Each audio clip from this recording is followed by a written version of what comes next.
Olá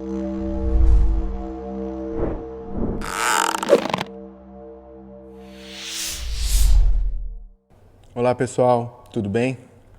Esse é mais um vídeo da nossa série de panorama bíblico. Estamos agora no Novo Testamento e hoje nós vamos falar sobre o livro de Atos, o único livro histórico, narrativo do Novo Testamento. O livro de Atos, ele conta a seguinte história. Ele conta a história da expansão da igreja. Os evangelhos contam a vida, o ministério, a morte e a ressurreição de Jesus. O livro de Atos pode ser chamado de Atos também, Atos do Espírito Santo. Porque nós vemos ali no capítulo 1, Jesus ainda na terra, Jesus passa 40 dias na terra, mas depois que ele vai ao céu, ele sobe aos céus, ele deixa o Espírito Santo após isso, no Pentecostes. Então você vê os atos do Espírito Santo, ali poderia ser chamado assim também. Então ele mostra a igreja se estabelecendo, se desenvolvendo, a proclamação do Evangelho, alcançando o mundo conhecido, e principalmente o Espírito Santo agora trabalhando através da igreja, mostra como começou a igreja. Quando Jesus, ali estava a história de Jesus nos evangelhos, não existia igreja. A igreja é algo que surge no livro de Atos. É o desejo de Deus que acontece apenas em Atos. Com a igreja, Jesus continua presente na terra. Então, é interessante a gente notar isso.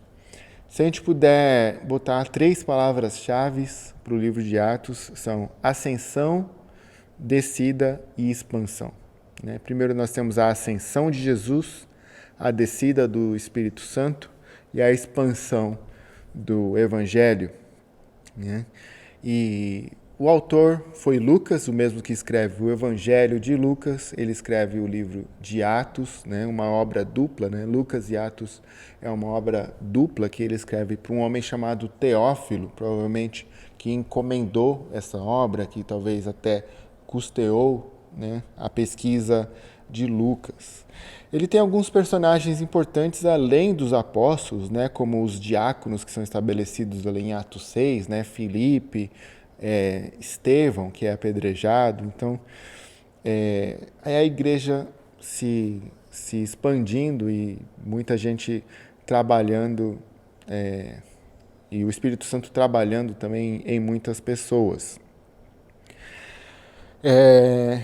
E a gente pode dizer que aqui é a obra de redenção completa, quando o Espírito Santo vem sobre a igreja.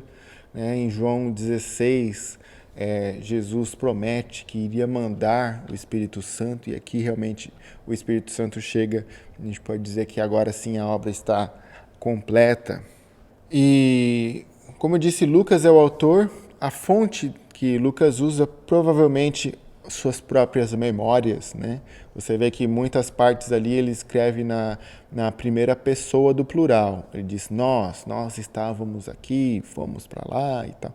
Então ele estava junto ali em algumas partes, principalmente em algumas viagens de Paulo. Outras ele recebe um relatório de outras pessoas, memórias de outros companheiros ali. Então, Atos ele é muito rico em descobertas arqueológicas também. Ele fala de cidades e tudo isso, muita coisa já foi comprovado por arqueólogos, historiadores. Então, são dados geográficos verídicos, É realmente confiável o que o livro de Atos traz em relação à geografia, história e arqueologia. Como a gente pode dividir o livro de Atos? Eu quero ler primeiro o versículo que a gente pode considerar o versículo-chave, que é Atos 1:8. Você deve talvez até conhecer de cor já, Atos 1:8 diz assim: mas receberão poder quando o Espírito Santo descer sobre vocês e serão minhas testemunhas em Jerusalém, em toda a Judéia e Samaria, até os confins da terra. Então aqui nesse versículo, Atos 1:8, nós temos a divisão do livro, né? Do capítulo 1 até o 7 nós vemos o estabelecimento da igreja em Jerusalém. Então, em Jerusalém acontece ali o Pentecostes, os discípulos se reúnem, muita gente se converte, né? Os discípulos perseveram na doutrina dos apóstolos, na comunhão, na oração. Então, a igreja se fortalece em Jerusalém. Do 8 até o 12, você vê em a Judéia e Samaria, você vê o evangelho se expandindo aí até essas outras regiões, né? E a partir do 12, os confins da terra. Você vê que começam então as viagens missionárias de Paulo e até o final, né, você vê o evangelho se expandindo até os confins da terra. Então é interessante esse Atos 1:8 aqui mostra como fosse cada vez mais abrangente, como fosse ondas, né? Primeiro ali em Jerusalém, depois Judéia e Samaria, depois confins da terra. Então a gente pode dividir o livro dessa forma. A gente pode dividir de outra forma ainda com os dois personagens principais. Os dois personagens principais que são Pedro e Paulo, né? Então, Pedro e Paulo, a gente pode botar uma divisão do livro, né? Então, a gente pode ver que do capítulo 1 até o capítulo 12, Pedro é o grande personagem, e do capítulo 13 até o final, Paulo é o grande personagem. Paulo se converte no capítulo 9, mas a partir do 13 realmente ele começa a fazer as viagens missionárias, ele é enviado pela igreja de Antioquia para sua primeira viagem missionária, né?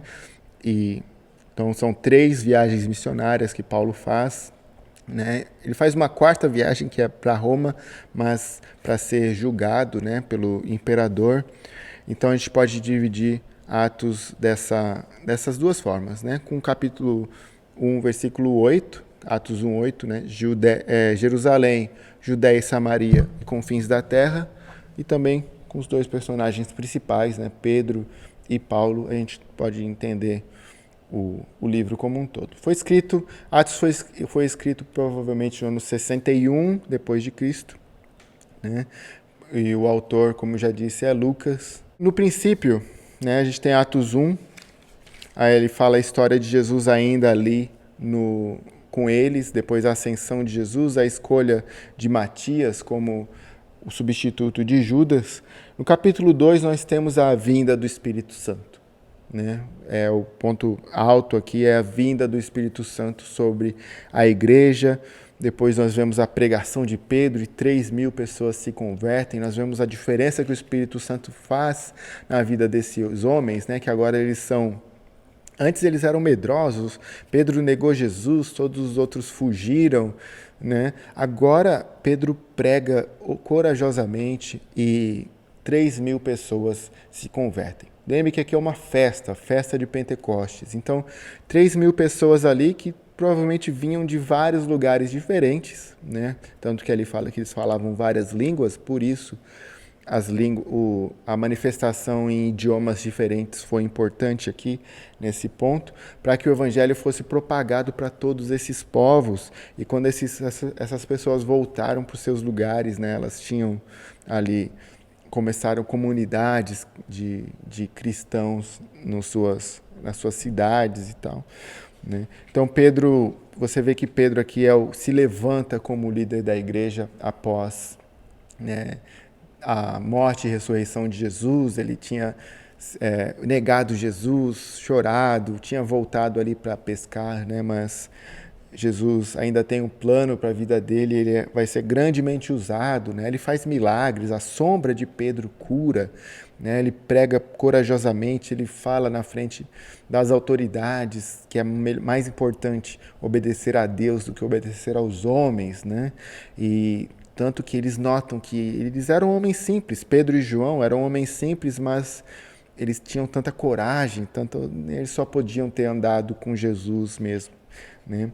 Então a gente tem essa ascensão, vamos dizer assim, de Pedro como líder da igreja, né? Como Jesus disse que sobre essa pedra edificaria a igreja. De fato, Pedro ali é uma grande base da igreja no princípio. A igreja também tem problemas, né? Tem a história de Ananias e Safira, que mentem para os apóstolos, tentem mentir, na verdade, para Deus e são fulminados ali, né? No capítulo 6 a gente tem algo importante, né? Um bom princípio, que são a escolha dos 7 diáconos, aqueles que vão servir as mesas para que os apóstolos pudessem se dedicar à doutrina, ao estudo da palavra, à oração.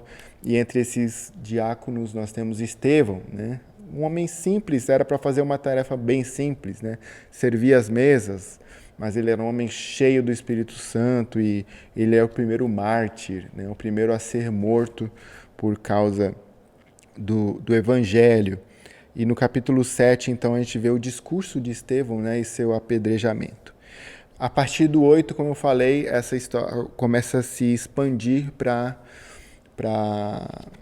Samaria, Judéia e Samaria, né? Temos aquela história de Filipe. Filipe ele vai ali para os samaritanos e tem um avivamento, o Espírito Santo também vem sobre eles.